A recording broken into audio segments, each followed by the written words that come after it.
What if access to a computer could change your future?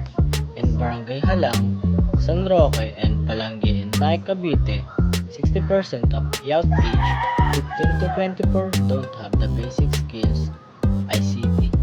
They can create documents, use spreadsheets, or even browse the internet safely. The digital gap blocks their path to jobs, online learning, and vital government service. But today, there's a way to change that.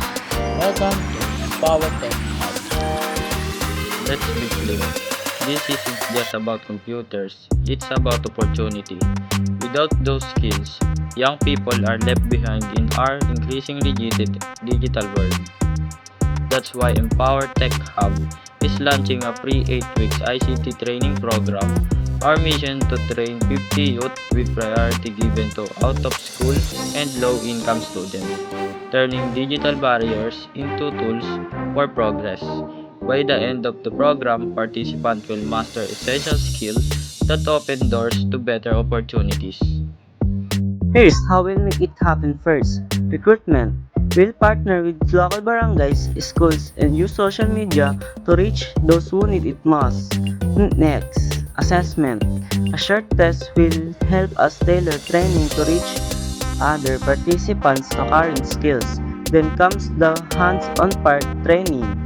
Weekly sessions with workbooks will cover everything from basic computers operations to online safety. After that, showcase. Students will present their projects and earn certificates to add their resumes. And to keep momentum going, mentorship. The learners will volunteer to guide future batches, building a strong community of tech-savvy leaders.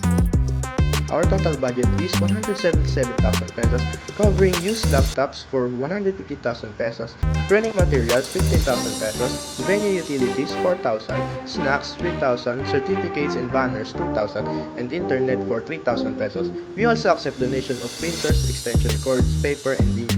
Your support can help rewrite the story for young people in Naik.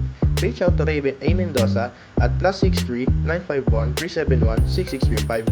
Email francisescasina06@gmail.com or find us on Facebook at Jan Pulis Guerra Paran. Visit www.empowertech.com to learn more. Join the movement. Together, we can close the gap and build a brighter future for Cavite's youth.